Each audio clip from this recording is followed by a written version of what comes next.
Hindi nyo ba naiisip, may benepisyo ba itong toge na to? Medyo mahangin, parang walang laman. Pero syempre, galing siya sa munggo, di ba? Ang munggo, pag tinanim mo, magiging toge yan. Pero ang munggo, superfood. So, maraming luto ang toge. Ano benefit sa'yo? Ano side effect? Pakinggan nyo. At paano mag-prepare para hindi tayo tamaan ng side effect nito? At pwede ba kainin araw-araw? Mamaya ko, compare natin munggo versus toge. Yan, sarap ng luto. Oh. Ang daming luto niya. Nako, nakakagutom. So, ang toge, kinakain to sa buong mundo, sa Asian countries. Ayan, maraming klaseng luto. Meron din siyang mga vitamins and minerals kasi gulay siya. Diba? Pero ko-compare natin sa ibang gulay din. Tignan nyo, 1 cup ng toge. 27 calories lang. So, pwede siya pampapayat. O, mahangin lang siya, 27 calories. Protein niya, kumpara sa ibang gulay, mataas na ang protein niya, 2.7 grams. Kumpara kahit sa mga spinach, mataas na ang protein niya kasi nga, toge siya. Pero, pag ilalaban mo yung toge na maalsa at mahangin laban sa munggo na solid na ang bigat, ito naman kasi munggo, grabe ang protein niya. Hindi siya 2.7 grams, 14 grams of protein siya. Ang taas naman ng calories, 200 calories. Sobra daming protein na ito. Kasi nga, solid siya. Ito, umalsa na siya. So, maraming klaseng mung beans na toge, pero alam natin yung galing sa munggo, di ba? So, yan po. 1 cup, 27 calories. Marami na rin siyang vitamins and minerals.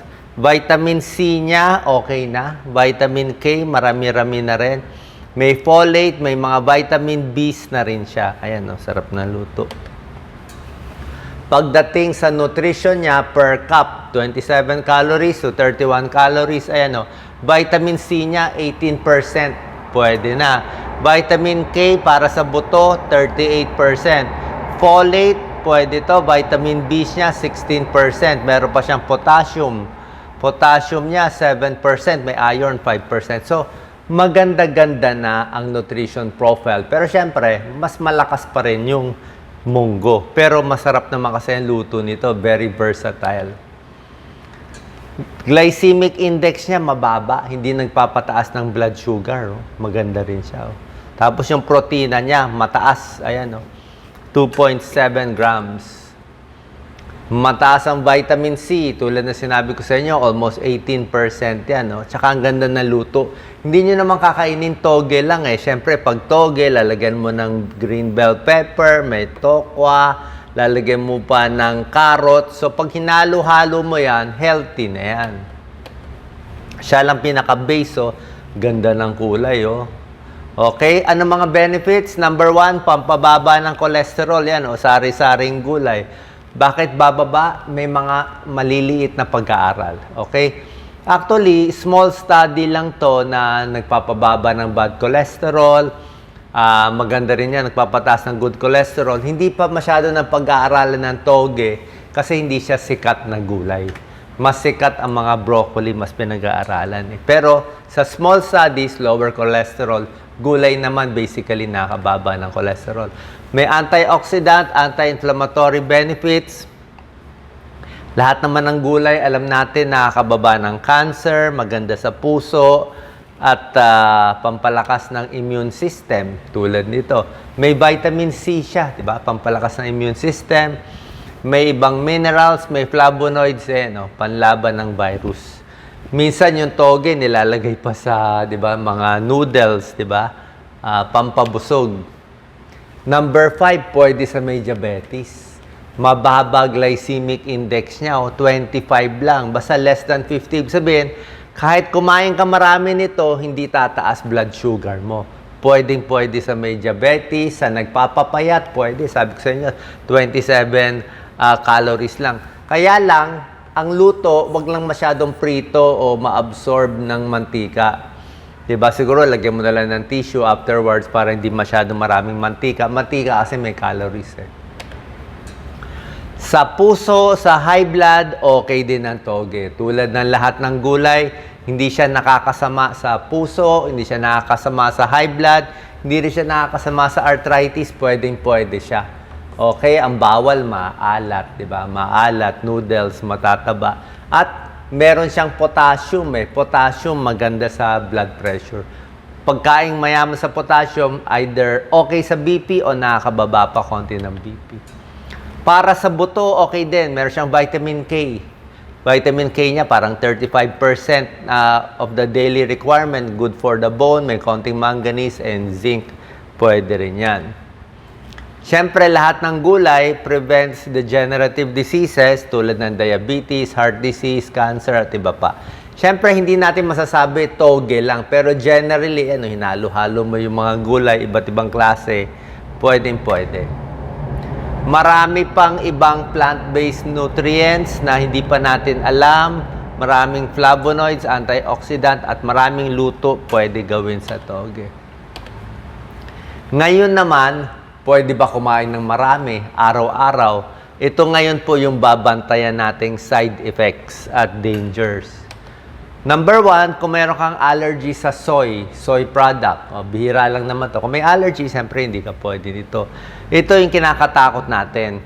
Meron na mga reports na pag nakakain ng maraming toge, may mga tao nagtatae, food poisoning. Meron nilalagnat, meron nagkakasakit. Bakit?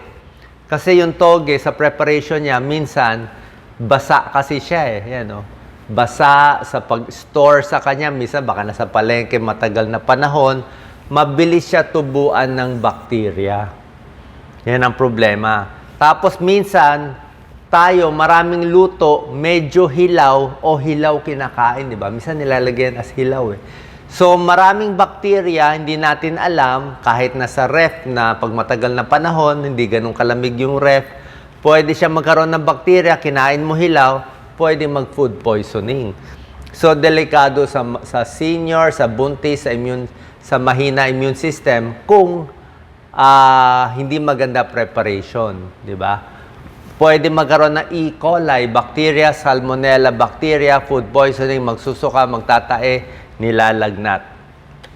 Kaya, kung kayo ay buntis, nagpapa-breastfeed, bata, senior, mahina immune system, nagki-chemotherapy, pwede kumain ng toge, kailangan sure tayong malinis, lutong-luto, at maganda ang preparation para walang salmonella and E. coli. So, moderation is the key. Huwag din sobra dami. Siguro 1 cup to 2 cups, okay lang yan. Isa pang benefit niya para sa tiyan. Maganda siya, pampadumi. Diba? Pampadumi, regular ang pagdumi. Ang pag-store nito, dapat yung toge mismo, pag binili, dapat fresh, maganda yung kulay, hindi siya luma, tapos huhugasan maigi para matanggal yung lupa, matanggal yung mga bakterya. Dinadry muna ng tissue paper bago ilalagay sa isang container na airtight. Tapos lalagay, actually sa freezer na to 2 degrees to 4 degrees. Medyo freezer na ang dating hanggang 5 days pwede. Kasi pag nakalabas lang yan ng isang araw, 2 araw, pwede tubuan ng bakterya, hindi mo pa naluto maigi, may chance lang naman na magtatae yung mga tao. Storage, food safety, very important. Preparation, maraming luto, pwede sa sandwich, sa salad, spring roll, maraming klaseng luto ang toge. Pag pinaglaban siya sa monggo, syempre panalo ang monggo. Pero magsasawa naman tayo kung puro monggo ang kakainin. So kung makikita nyo, maraming luto, maraming preparation, napakasarap nito kainin. Depende na lang sa luto nyo. Basta alam nyo yung tamang preparation, so pwede to. Sa diabetes, hindi bawal. Sa may sakit sa puso, hindi bawal. Sa may arthritis, wala rin problema. Pwede to. So, sa mga nagda-diet, pwede rin to. So, sana po, mula ngayon, mas kakain tayo ng toge. I think mura to. Mura at masustansya para sa inyo. Salamat po.